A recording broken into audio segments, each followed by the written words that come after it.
What is up, you guys? I'm JustGreene, and today I have the all-new 2022 Hyundai Santa Cruz. Now this one is really interesting because, as you can see, apparently this is a pickup truck that is also a car. Yes, you heard that correctly. This is Hyundai's all-new midsize pickup truck that rides on a unibody platform, which also underpins most sedans and crossovers on the market today. Now this is meant to compete with vehicles like the Honda Ridgeline and the Ford Maverick, and the question I want to answer with this video is, has Hyundai got it right with their all-new pickup truck? That's what we'll find out. Now the first thing you might be drawn to with this all-new vehicle is just the way this thing looks. I mean, it looks like a Tucson SUV from the front. Some people even say that this is just an SUV with a bed, but Hyundai themselves actually says that this is not a truck. This is what they call a sport adventure vehicle, which is interesting because from the side profile, this pretty much does look like a pickup truck. But again, because this is riding on a unibody type build, this rides and feels more like a car. But now, before we get into all the minor details, let's of course first start with the trim levels for this vehicle. So Hyundai gives us 4 different trim levels for this all-new truck. The starting price of this vehicle is surprisingly not all that expensive. It starts as low as $24,440 for the entry model. That is significantly cheaper than the base Honda Ridgeline, but it is about $5,000 more expensive than something like the base Ford Maverick, and can go as high as $40,170 for the top of the line limited. And of course, that's just starting MSRP. Add in all the other fees as well as the markup, and we could be looking at well over $40,000 for this truck. Now let's of course talk about the exterior styling of this all-new truck. First of all, just take a look at this color. So this is the blue stone paint, which I think looks really nice on this truck, and it's just an interesting color overall. It's sort of a light blue green, and it gives me sort of tropical vibes. Now coming to the front end of the vehicle, as you can see, it pretty much just looks like a Tucson with the similar so-called parametric design language that Hyundai is known for, and that's because this all-new truck is actually based on the same platform as the Tucson. So here we have the same thing going on with the grille and headlights, which blend in seamlessly when the car is off. Looks really nice. This is all black chrome on this limited model. Over here you can see this is our actual daytime running light portion, which is LED across all models. Then coming down here we have our actual headlights, which are LED on this model. However, the SEL Premium, which is below this limited model, gets projector type bi-LED headlights, and the lower trims get MFR type halogen headlights. Then you can see this headlight module houses the turn signal as well, which is LED standard on this vehicle, which is nice. There's also this black accent around the headlight housing, which I think looks nice. Contrasts well with the dark chrome grille.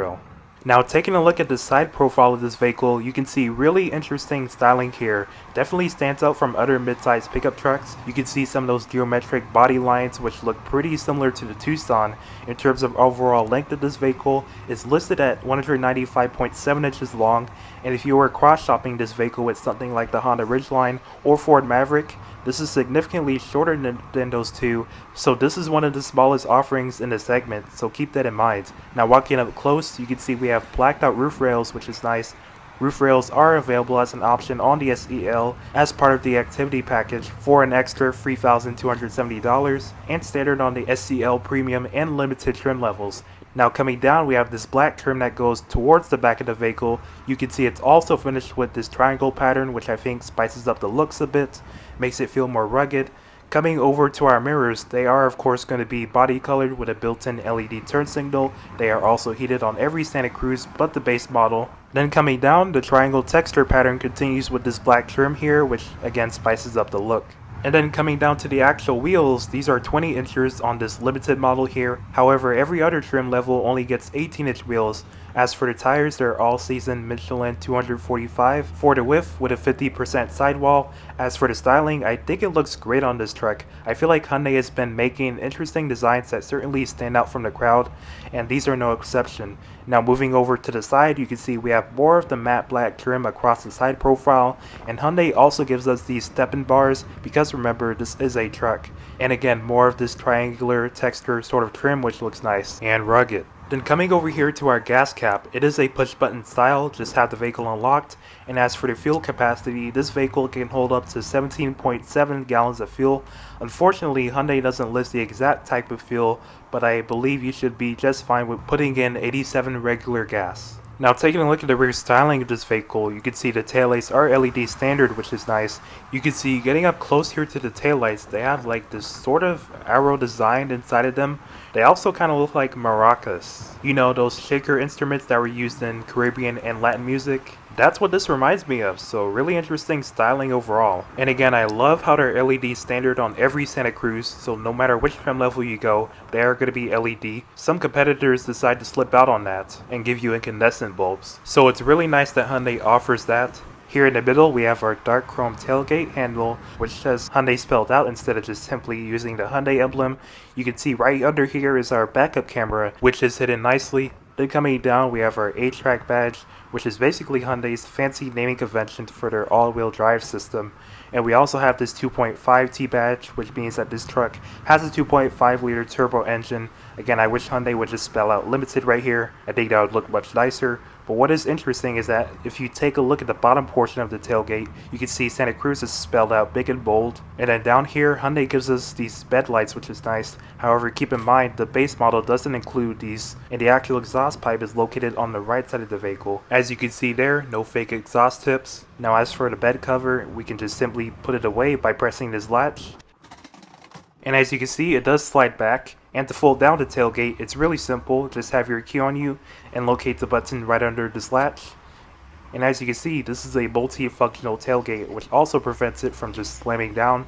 It's also dampened. Now Hyundai says we get 27 cubic feet of space for this bed, and it measures at about 52 inches in length, which is significantly less than something like the Ford Maverick and Honda Ridgeline. Remember, this vehicle is significantly shorter than those two. Payload rating is 1,521 with just front wheel drive, and it increases by about 80 if you get the A-Track all-wheel drive as an extra option. Now, just like other mid-sized trucks, we can also lift this bed up for some more storage, which is definitely nice. However, it's not very deep, which is expected. It's also got some drain plugs in here, which I suppose is for so that you're able to use this as the cooler to store your drinks. Hyundai also froze in these side compartments as well, which is interesting. To open it, just turn these knobs. Not sure what you would fit in there, but it is extra storage, which is a nice bonus. So overall, a very practical bed back here, despite being a little bit smaller than some of its rivals. But now let's take a look at what's powering our all-new Hyundai Santa Cruz and see if it's just as practical. Alright, so when you open the hood of the all-new Santa Cruz, you'll notice that we do have a prop rod, which I'm not a huge fan of, but I can assure you Hyundai spent more money on the more important aspects of this all-new truck, which we'll talk about later. Now what we have under the hood is not only a prop rod, but we have the 2.5 liter inline 4 turbo, which puts out 281 horsepower with 311 pound-feet of torque. However, this engine is only exclusive to this limited model and the SEL Premium, whereas the lower trim levels only get a regular inline 4, which only put out 191 horsepower with 181 pound-feet of torque. Now, if you got deja vu from that because you watched some of my other Hyundai reviews, trust me, you're not alone. This is indeed a very familiar engine from Hyundai and Kia. It's the exact same engine from the last Santa Fe that I reviewed. Now, the curb weight of this vehicle is roughly 4,100 pounds, which is more on the heavier side. I believe other mid-sized trucks are lighter than this, despite being much larger than this vehicle. Now, as for fuel economy figures, this particular model with the H-Track all-wheel drive system is rated to get 19 in the city, 27 on the highway, and 22 combined driving. Of course, if you don't go for the all-wheel drive option, you could get even more mileage off of a full tank. And if you're looking to tow anything with Hyundai's all-new truck, it can tow up to 5,000 pounds while utilizing the H-Track all-wheel drive system. However, in front-wheel drive, it can only tow up to 3,500 pounds, so definitely keep that in mind if you're looking to tow anything with the all-new Santa Cruz. Now before we hop into the all-new Santa Cruz, let's of course mention the key fob for this vehicle. So as you can see, this is our very familiar Hyundai key fob. It's mostly constructed of plastic, has a nice weight and feel to it. However, no smart park feature on this vehicle. Now walking up to the vehicle, of course we can just use our key fob or place our hand on the door handle to unlock it. It has a sensor built in. And first, taking a look at the door panel, we have some leather on this top area here. Coming down, we have this piano black trim with the silver outlining which flows across. I definitely think this looks Genesis-like. Here we have this sort of fabric trim which is interesting. However, I think it should have been leather to match the interior. This armrest is leather finished with piano black trim around the controls. Here we have one-touch auto up and down windows for the driver and passenger, and our control pad for the power folding mirrors. Then coming to the bottom, we get a pretty decently sized storage compartment with a cup holder, and then the speaker grill, as you can see, is pretty basic. I think Hyundai should have made this silver or something to make it stand out more. The speaker itself is part of the Bose premium audio sound system, which is only available on this top of the line limited model, so you can't get any of that on the other trim levels. Instead, you get a cheaper sound system, which Hyundai doesn't specify. Hyundai also doesn't specify the number of speakers we get with the Bose sound system. Now coming over to the driver's seat, it is an 8-way power adjusting seat with lumbar support, although Hyundai doesn't list that for some reason. And as you can see, this interior is finished in black leather. We can also get this interior in gray. Now something you'll immediately notice is that these seats are ripped straight out of the all-new Tucson, as well as the dashboard with its massive digital gauge cluster and massive infotainment display. And stepping in here, this vehicle has a pretty decent step in height, although I do notice that it's lower than the Tucson. Now shutting the door is very solid. I think it sounds like quality. Now to start the vehicle, just put your foot on the brake and find the push to start button right over here.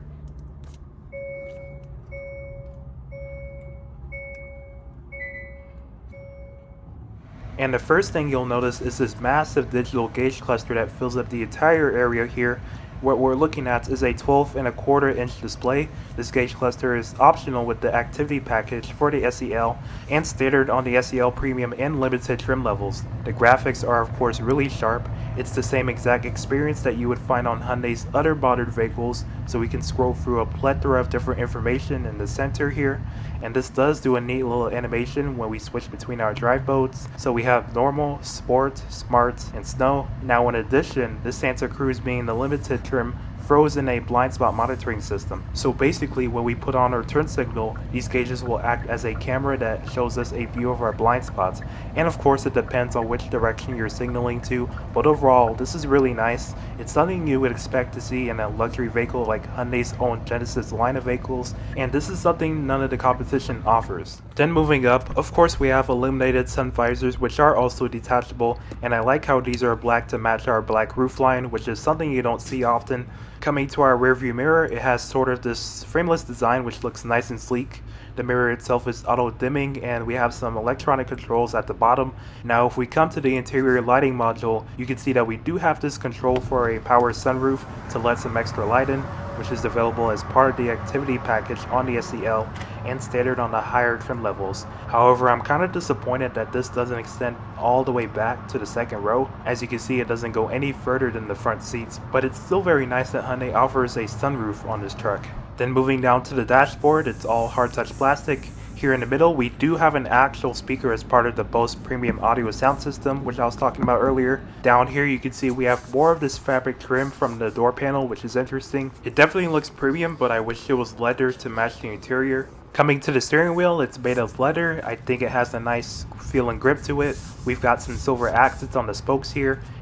And as far as the adjustment, this is going to be a manually adjustable wheel. This is also a heated wheel, which is only exclusive to the limited model, so you can't get this on any of the other lower trim levels. We also have some paddle shifters on the steering wheel, so we could do some manual shifting. They feel nice and tactile, and they don't feel cheap at all. In fact, there's very little that feels cheap in this vehicle. And now let's talk about this massive infotainment system. So this is a 10.25-inch touchscreen with navigation built in, and as you can see, I'm currently on the Hyundai BlueLink operating system, which is very intuitive and easy to use. The system does also support wired Android Auto and wired Apple CarPlay, which I'm not currently connected to because I actually had trouble getting my iPhone to work with this infotainment for some reason, so I'm not too sure what that's about.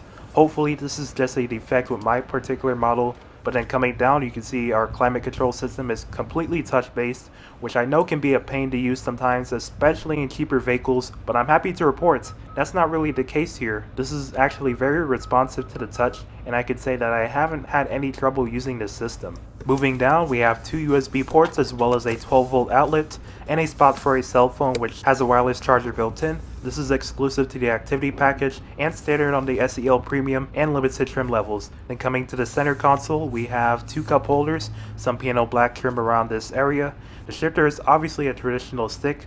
Hyundai doesn't offer the electronic shifter on this truck, which is fine. I actually prefer this over the electronic one. However, we do have an electronic parking brake, as well as a drive mode selector and an all-wheel drive lock, along with some other controls. Now if we throw this into reverse, you can see that we have this 360 backup camera which pops up. It has active trajectory as well as active parking sensors, and if we want, we can also switch between different angles of the vehicle, so it is utilizing all of those cameras around the vehicle to give us that 360 view.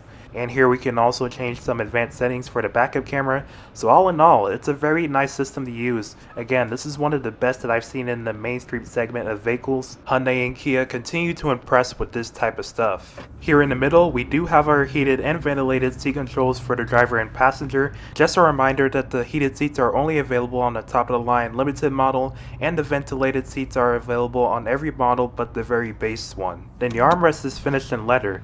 As for the storage, it's actually pretty deep in here, but no connectivity. Remember, Hyundai usually puts that where the wireless phone charger is located. Coming back to the dash, these are really nice looking air vents. They're finished in this sort of silver trim, looks high class. Then coming down to the glove box, it's damped but not felt lined, and it has a great amount of storage for some stuff that you might want to throw in there. Now an extra bonus is that it actually has the interior light, which is really nice. I was really surprised to find that. I think it looks great. So overall, really great first impressions in the front row. Now let's see if the second row is just as nice.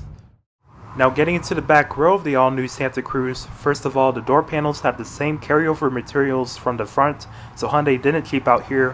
However, one thing to note is that unlike the front door, there is no storage here, so that's one thing you missed out on. As for the seat adjustment, there actually is none because remember, this is a truck, and the materials are the same nice leather with the stitching. Now stepping in here, as you can see, my knees are pretty close to the seat in front of me. As a pretty average sized person, I can get pretty comfortable back here, although I don't have that much leg room. This is rated to have 36.5 inches of leg room, and closing the back door was also very solid. No skipping there, and again, in terms of leg room, this is pretty much on par with the Honda Ridgeline and the Ford Maverick. No compromises here. Even though again, this vehicle is significantly smaller than those two, Hyundai also gives us these net style backseat pockets, which I'm not a fan of. I imagine these will wear easily, so just be cautious if you're going to store some pretty thick items in here. We also have two air vents back here, which is nice. They feel pretty high quality. Then moving down, two USB ports, which is nice, and the hump is actually pretty tall. It's one of the tallest I've seen on a modern vehicle, so keep in mind that a middle passenger is going to have to split their legs quite a bit. Also, one thing I forgot to mention is no armrest on the Santa Cruz, although it looks like there should be one. And because this is essentially a truck, Hyundai also gives us a back window to I guess let some more air in the cabin. However, it's not power folding like on the Ford Maverick, but it's still pretty nice that they threw this in here. So at the end of the day, what do I think of the all-new Hyundai Santa Cruz? Well, I can with confidence say that Hyundai did it right with their first pickup truck, or what they call a sport adventure vehicle. It's essentially the perfect blend between a unibody vehicle, also known as the sedan or crossover that you already drive, and a traditional body-on-frame pickup truck. Personally, I think as the truck name sits, this might as well be called a truck because it certainly looks and functions like one with its little over 4-foot bed. It has the towing capability and get up and go for someone who's looking for a nimble and easy to maneuver vehicle, and unless you're going to tow or haul heavy loads, this is the perfect vehicle for that type of buyer. Alright, so that concludes my review on the 2022 Hyundai Santa Cruz, and if you guys made it this far, thank you. I really appreciate you for sticking with me till the end. If you guys enjoyed the video, please consider leaving me a like and subscribing to the channel. It will definitely help me out, and I certainly hope you guys found this video helpful. And if you have any questions, thoughts, or suggestions, feel free to leave them in the comments below. And with that being said, I'll see you guys in the next video.